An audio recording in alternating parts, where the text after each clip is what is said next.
నూలు నూలులో శతాబ్దాల గౌరవం, పట్టు పరంపరకు ప్రతీక, సంప్రదాయానికి శాశ్వత చిరునామా సఖీ.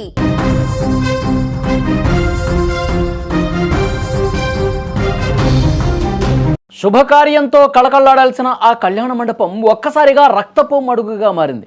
మంగళ వాయిద్యాల హోరు వినిపించాల్సిన చోట తుపాకీ పేలుడు శబ్దం అందరినీ ఉలిక్కిపడేలా చేసింది.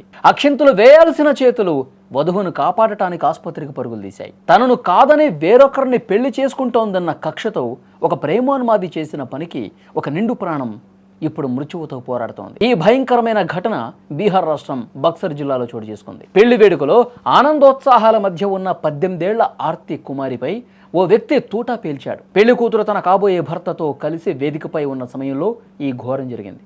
ఆ సమయంలో వధువు సోదరి వరుడికి తిలకం దిద్దుతూ సంప్రదాయాల్లో మునిగిపోయింది.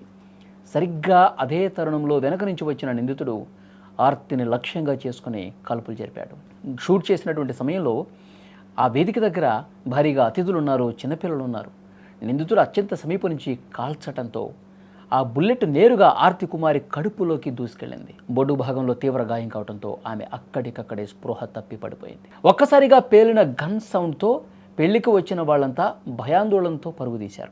ఈ గందరగోళాన్ని ఆసరాగా చేసుకున్నటువంటి నిందితుడు అక్కడి నుంచి పరారయ్యాడు. ఇక్కడ కాల్పులు జరిపినటువంటి వ్యక్తిని దీనబంధువుగా పోలీసులు గుర్తించారు. స్థానికుల కథనం ప్రకారం ఇది విఫల ప్రేమ వ్యవహారంగా తెలుస్తోంది. ఆర్తి కుమారి వేరే వ్యక్తిని పెళ్లి చేసుకోవటాన్ని జీర్ణించుకోలేకే దీనబంధువు ఈ విధంగా దారుణానికి ఒడిగట్టినట్టుగా అనుమానిస్తున్నారు. నిందితుడి గతంలో లిక్కర్ కేసులో జైలుకు కూడా వెళ్ళినట్టు అదనపు స్టేషన్ హౌస్ ఆఫీసర్ చంద్రకుమార్ ధృవీకరించారు. రక్తపు మడుగులో ఉన్న వధువును వెంటనే సదర్ ఆసుపత్రికి తరలించారు. అక్కడ ప్రాథమిక చికిత్స అనంతరం పరిస్థితి విషమించడంతో మెరుగైన వైద్యం కోసం వారణాసి ట్రామా సెంటర్కు తరలించారు. ప్రస్తుతం ఆర్తి కుమారి ప్రాణాపాయ స్థితిలో ఉన్నట్టుగా తెలుస్తోంది. ఒకసారి ఆ కళ్యాణ మండపం దగ్గర ఉన్నటువంటి దృశ్యాలు చూడండి. పెళ్లి జరుగుతుంది.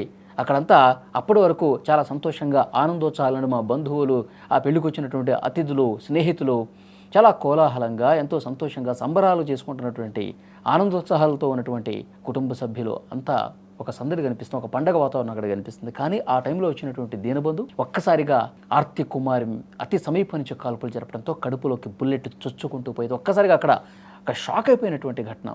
ఆ పెళ్లికి వచ్చిన వాళ్ళు అందరూ కూడా ఏం అర్థం కాలేదు. మీరు స్క్రీన్ మీద చూస్తున్నారు, చిన్న చిన్న పిల్లలు ఉన్నారు. ఏదైనా త్రుటిలో ఆ కాల్చే సమయంలో అదుపు తప్పి పిల్లల వైపు వచ్చి ఉంటే చిన్నారులకి ఎంత ప్రాణాపాయం జరుగుండేది. పెళ్లి కుమార్తెను అత్యంత సమీపంగా దగ్గర నుంచి కాల్చడంతో అక్కడ ఉన్న వాళ్ళందరూ కూడా ఒక్కసారిగా హతాశులైపోయారు. ఏం జరిగిందో కూడా కొంతసేపు అర్థం కాల. తర్వాత వెంటనే అక్కడి నుంచి అతను వెళ్ళిపోయాడు. వెంటనే పెళ్లి కుమార్తె ఆమెను కూడా ఆసుపత్రికి హుటాహుటిని తీసుకెళ్లారు. ప్రస్తుతం ప్రాణాపాయ స్థితిలో ఉంది. ఇంకా చావు బతుకుల మధ్య కొట్టుమిట్టాడుతున్నటువంటి పరిస్థితుంది. పోలీసులు విచారణ చేశారు. విచారణ చేసిన క్రమంలో దీనబంధువుగా తెలుస్తోంది. అయితే ఇక్కడ గమనించాల్సినటువంటి విషయం ఏంటంటే, అది పెళ్లి సందర్భంగా, పెళ్లి తంతు జరుగుతున్నటువంటి సందర్భంగా అక్కడ వచ్చినటువంటి వాళ్ళు ఆన్ ది స్పాట్ అతన్ని ఏమీ చేయలేకపోయారు. అతనంత సమీపంగా వచ్చి కాల్పులు జరుపుతున్నటువంటి క్రమంలో అతన్ని అడ్డుకోవటము, ఎందుకంటే అడ్డుకునే క్రమంలో మన మీద ఎక్కడ కాల్పులు జరుపుతాడో భయమేమో. కానీ అక్కడ చాలామంది ఉన్నారు, చాలామంది కుటుంబ సభ్యులతో ఉన్నారు, అతిథులు పెద్దవాళ్ళు అందరూ కూడా ఉన్నారు. ఈ దారుణం జరిగిన తర్వాత అతన్ని పట్టుకొని 4 తగిలించి పోలీసులకు ఇన్ఫార్మ్ చేసి ఆ ధైర్యం, ఆ సాహసం ఎవరు చేయనటువంటి పరిస్థితి ఉంది. చాలా బాధ కలిగిస్తున్నటువంటి విషయం. ప్రస్తుతం ఆమె ఇంకా ప్రాణాపాయ స్థితిలోనే ఉంది.